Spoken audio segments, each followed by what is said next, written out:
Hi, this is the Apologist Bookshelf, and I'm Gary Zacharias. I have a book that I'd like to share with you today.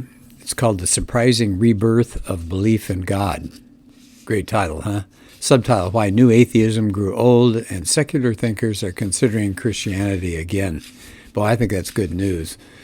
Sometimes it's discouraging to see what's going on out there in the world, but very nice news. This is Justin Brierley's book, wrote it in 2023. And boy, the people that have complimented it, Philip Yancey, calls it a wide-ranging and stimulating book, and that it sounds a hopeful note. Sean McDowell says it needs to be read and discussed by people of all faiths. Let's see who else. John Lennox, I like John Lennox a lot, says Brierley shows how the culture has shifted to more human concerns about morality, value, meaning, and above all, personal identity. So, I can go on. Andy Stanley, Andy Bannister, Tom Holland. I don't think he's even a Christian. Amy Orr Ewing. She's wonderful. I like her. Frank Turek says, Justin Brierley brilliantly shows how the hunger for meaning and truth is leading intelligent people back to Christianity or to Christ for the first time. Highly recommended. So if you don't know much about Brierley, he's in the United Kingdom. He's a broadcaster, he's a writer, he's a speaker. He's the host of something called Unbelievable. And it's a wonderful show over there where he brings in different people to discuss issues dealing with Christianity and just faith in general. And it's people that don't agree necessarily, but they do some really nice things in their discussions. They don't rip on each other. It's very fun and interesting to listen to these people, very polite.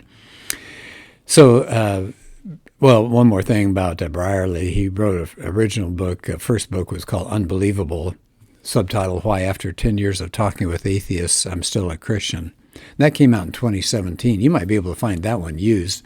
I highly recommend that one too. So on the back cover it says, could we be witnessing a return of belief in our generation? So let's start with chapter 1. I'll probably go pretty quickly over it, and maybe if we have time we'll get into chapter 2. But chapter 1 is called The Rise and Fall of New Atheism. I'm old enough, I remember when it came on the scene, and a lot of people saw it as a huge threat to Christianity. Well, anyway, so Brierley starts off, he said, he can remember the first time back 2009, he saw a red London bus go past him, and on the side of it, it said, there's probably no God. Now stop worrying and enjoy your life. Now, that's funny. Richard Dawkins even got behind that, and they raised like 150,000 pounds to put these on different buses. And it said, trying to encourage people to ignore God, he says, in 21st century Britain is kind of like asking a teenager to consider having a lie-in on a Saturday morning. It hardly needs saying. And it's really sad. It said, according to some recent data, about half the people in the United Kingdom claim no religion at all, and only a fraction of the population attend church. But Brierley says, the irony about that atheist bus campaign is that by attempting to make people forget about God, it did just the opposite. That's funny. So it said, during this time period, it looked like the atheism was coming on like gangbusters, that new atheism, capitalized atheism. He said it seemed to be a particularly low ebb for the tide of faith in the West. He said that term came along about mid-2000s, and it stuck as a label for people like celebrity scientists and journalists and public intellectuals who are really vocal about their opposition to religion and their commitment to reason and science. And he said the four big ones that we hear of a lot: philosopher Daniel Dennett, neuroscientist Sam Harris, journalist Christopher Hitchens, and biologist Richard Dawkins. And it's kind of funny, and they were called the Four Horsemen. And so they did very, very well. They had all of these books that came out, and it was like a spark. So Justin Brierley says, what caused this manifestation to become so prominent? And I think this is always interesting in a book. It's, in a sense, speculation, but it's a necessary speculation. What would cause something like this to just almost come out of nowhere? Now, he said he thinks it was several things. One, the 9/11 attacks in the U.S., that reminded people that religion could do some terrible things. Then they had a culture war that was going on, especially around science, between the religious right and the secular society. You had intelligent design pitted against evolution. He said actually science was at the forefront of new atheism. He said 3 of those 4 horsemen were academics before they became famous as atheists. He said their movement cast religious faith as an enemy of science and reason and progress. So you had religious faith on one side and you had the good on the other side, science, reason, and progress. He said some of them called it mental illness to be involved in religious faith. Dawkins said this: faith is the great cop-out, the great excuse to evade the need to think and to evaluate evidence. Faith is belief in spite of, even perhaps because of, the lack of evidence. Wow, that's pretty painful. He says also part of the blame could be the rise of the internet. So, it used to be if you're a lone atheist in a small town in the middle of, let's say, Iowa or somewhere, now all of a sudden you've got a community that you can be part of. So like-minded skeptics could get together and organize that they couldn't before. He said they had that bus rally, of course, that bus campaign in 2009, but he said it was the Reason rally in the U.S. in 2012 that probably was the high water mark for new atheism. They had something like 20 to 30,000 people around the National Mall in Washington, and they called it, some people call it Woodstock for atheists. That's pretty funny. Dawkins kind of went over the edge, as he tended to do. He didn't just extol virtues of reason in his address at this National Mall gathering. When he talked about religious beliefs of individuals, he told the cheering crowd, mock them, ridicule them in public. Okay. He says, now we go on back to Brierley. He said, so you had these online atheists, but he said you had some leading public figures, too, that began to build their reputation to put down religion. You had Bill Maher. He had a documentary called Religulous, made fun of it. Christopher Hitchens said God is sort of a celestial dictator, a kind of divine North Korea. In his public talks, Ricky Gervais, creator of The Office, he mocked religion. There's a P.Z. Myers. He was an evolutionary biologist and blogger. He obtained a communion wafer from a Catholic church and made a show of desecrating it in public to show that, hey, I'm fine. I didn't have any thunderbolts smashing down on me for my blasphemy.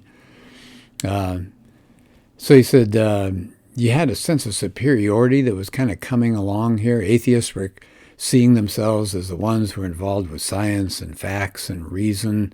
And what were religious people shown as? Oh, they're superstitious. They're based on, their whole ideas are based on ancient fables that were gathered by what they called Bronze Age desert tribesmen.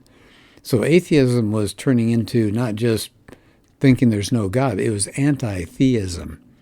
But he said that new atheism itself started coming under scrutiny. Things started happening about then. But Brierley says just when the new atheism seemed to be just that wave that was going to sweep away everything, it became shaky and came under scrutiny.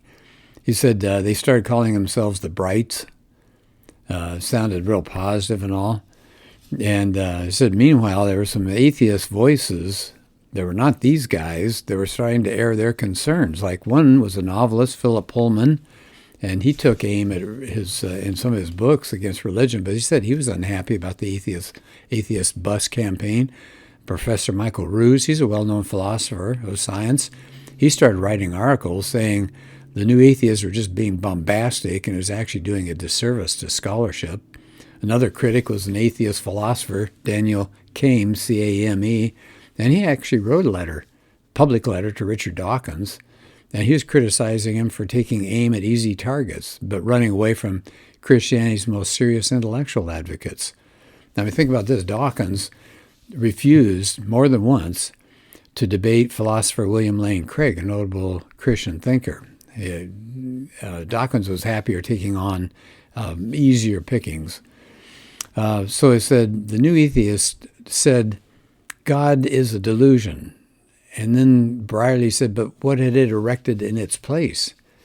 And he said, we started to see the cracks happening in new atheism in 2011. There's something called Elevator Gate. There's a woman there at a World Atheist Convention, a woman who got dogged by a guy from that group and asked her all sorts of questions that made her very uncomfortable. And she explained on her video, but other skeptics and atheists said, "Oh, you're just overreacting," and all. So it's kind of interesting that they weren't treating women well, and it seemed to divide the atheist community. There was a charge of sexism there. So that's Elevator Gate. You had a man who was the president of the American Atheist Organization, and he was that organizer behind the 2012 Reason Rally, but he got fired. There are complaints of financial and sexual misconduct. And other people, like Michael Shermer and Richard Carrier, atheists, and they were accused of inappropriate behavior at conferences, and they've been recently disinvited from public engagements. Now, they've denied these claims. Lawrence Krauss, he had a best-selling book, The Physics of Star Trek, and he just spent a lot of time ripping on Christians. But in 2018, there were allegations of improper advances toward female students and a complaint about groping a woman. And so he has been, in a sense, kicked out of his position as a director at, I think it was Arizona State. So all these things are starting to happen. Well, that wasn't the only problem, this sexism business. Dawkins kept sticking himself into some squabbles and gaffes. He's had all sorts of controversies. I mean, he advised a woman to have an abortion if she ever became pregnant with a baby who had Down syndrome. He downplayed the evils of date rape and what he called mild pedophilia. And so people are saying, whoa, wait a minute. And so a lot of this, opened up a can of worms for the atheists. So they had fallout now from these controversies, and it showed that there were deep rifts at the core of atheist communities, and they were starting to be shown. So this idea of sexism and privilege, because remember, these are all whites, it became too much for some people, and skeptical conferences that once were so popular for the atheists began to get a reputation for chauvinism.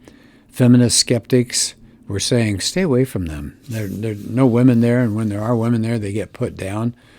And then people started advocating for more progressive, social justice-oriented version of skepticism. They call it Atheism Plus. So here it is. The new atheist movement is dominated by white males, and they're all over the place. And people are starting to complain about that. And so we've got the beginning of the fall of this whole movement. Another divisive issue is transgender rights. So we see all of these things. There were debates, there were issues regarding gender and trans rights and LGBT issues and race. And it said they're going on inside the new atheist community. And they kept saying, well, wait a minute, new atheists said religion's bad and science is good. But, it's, as Brierley says, it's turning out that life is more complicated than that. And that community, that new atheist community, discovered they had all sorts of different views about how life should be lived. And he says at that point, things started spiraling down pretty quickly. P.Z. Myers, again, he's a popular atheist blogger. He was with that Atheism Plus faction. He fell out with Sam Harris and just about everybody else in the atheist community. He even later penned an article he called The Train Wreck That Was the New Atheism. And he said, who put Dennett, Harris, Dawkins, and Hitchens in charge? So all these conferences and the speaking events, they started drying up. And said, then you had the COVID. Yes, but even before that, they said a lot of skeptical atheist conferences had been canceled altogether. And he said, today, basically, what's going on? He said the new atheism is a spent force. He said, yeah, it's still around. You can find it. It says in corners of the internet. You got these teenage bloggers that are still going. But he said it's really faded from public view. So Brierley is noting the fall of this thing.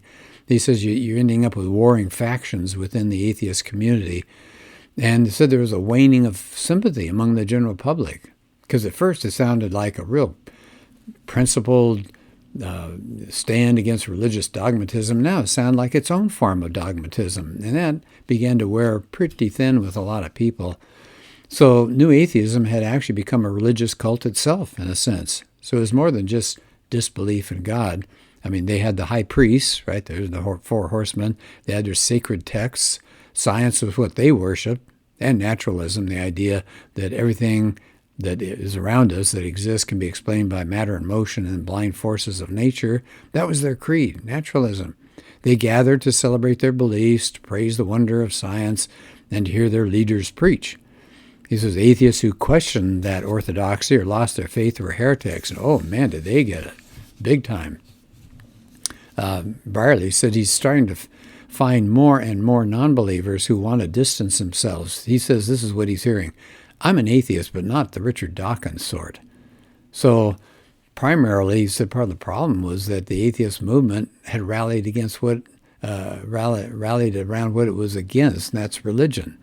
So it was negative, right? What do we stand for? Well, don't worry about that. We're just against religion. So he said some atheists have tried to set up something positive like non-religious communities to celebrate what they're for. And in England, for example, they have something called the Sunday Assembly. It's a regular church-like gathering that lacks any reference to God. And so they have uplifting pop songs. They have an inspirational talk maybe on the wonders of the universe and maybe a meditation on love. So it brought people together. And he said the only creed are the values that it lists on its website: live better, help often, wonder more. He said, now, is that going to maintain? I don't know. But he said people had gone to this new atheism because it promised a brighter, more rational, more scientific future.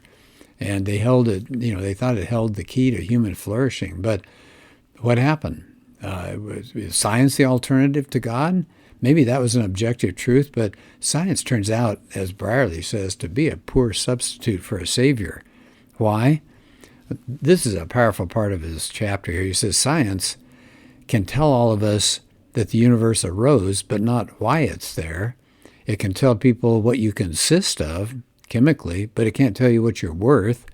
Science can generate solutions to poverty, that's good, but not compassion to implement them. Science can make you money, but not purchase a meaningful existence. I think that's really good. He says the main thing is science doesn't inform us about what things we should value. It's neutral. I mean, we could use science to create a cure for cancer, or we use science to create an atomic bomb. Science doesn't tell us which of these options is the right thing to do. That's a value judgment, and that comes from somewhere beyond science. So he said, it turns out science and reason alone can't provide answers to hugely important issues. And he says atheism was shown to be a pretty thin worldview. It couldn't provide a reason for living. And he said there were other options open to atheists who wanted some kind of non-religious ethical framework. Now, toward the end of the chapter here, I think I'm almost done with it. Yeah, I guess I'll finish up the chapter. I like this. Brierley says, thank God for Richard Dawkins. You go, what? Why is that? Well, he said, really, a lot of things had kind of fallen by the wayside as far as apologetics and good intellectual arguments. And then Richard Dawkins comes along. And he said our harshest critics are often the ones that help us grow the most. So he said religion got back in the spotlight, and new atheism, he claims, has revitalized the intellectual tradition of the Christian church. Isn't that great? It says the church was forced to put down its tambourines and guitars and pick up its history and philosophy books again. I think that's a good point. Boy, have I seen that in the area of apologetics. I'm old enough when I remember Josh McDowell was about it. And now so many books and so many speakers have come out. And this is what Brierley is going to say right near the end of his chapter here, that these last 2 decades, he says, have seen the greatest revival in living memory of Christian intellectual confidence. The church is rising to the challenge. He said a number of Christians are taking up studies in philosophy of religion, thanks to people like Alvin Planting, a leading thinker. He quotes C.S. Lewis back in the 50s. He said, nearly everyone I know who has embraced Christianity in adult life has been influenced by what seemed to him at the time at least probable arguments for theism. So we're talking about the importance of apologetics here, aren't we? He quotes Dr. Harmon. She got her PhD in 2019, and she studied atheist skeptics converting to Christianity. And she said it demonstrated they were influenced by apologetic arguments, definitely. And then there were other factors that were significant, but it said once they lowered the barriers, these objections that they had were overcome by good, clear Christian arguments. Here's a wonderful quote. Peter Byram, he became an atheist as a student when he read The God Delusion, that's Dawkins' book, but he said that book actually led him to God. This is what Peter Byram says, looking through the Dawkins and Hitchens' work was when I started discovering Christian apologetics. I'd seen some Christians who were terrible at defending their faith, but I gradually discovered lots of others, much more robust, academically credible apologists. It made me realize I've run out of arguments and objections. There is really good, solid stuff here. I had to face up to the fact that all I had left with was not wanting it to be true. Yeah, so it becomes not an intellectual problem, but it's an argument of the soul and the will that says, I don't want to do it. I don't want there to be a God. So he said, atheism, that new atheism is fading. He said, now, he said, you get some good events. He said, much better conversations between secular thinkers who are actually reconsidering the value of Christianity and are starting to ask big questions about meaning and purpose and identity. And that's what the rest of his book is going to talk about. What are these questions they're starting to ask? Who's asking them? And what an opportunity is there now for the Christian church to be out there and talk to these people and to show them that there is truth and there is a wonderful life for people interested in Christianity. So we have our opportunities again. Thank goodness, huh? All right, well, I hope you enjoyed this. The book again, The Surprising Rebirth of Belief in God. Excellent book, and I hope you have a chance to read it for yourself. Thanks. We'll do another podcast soon.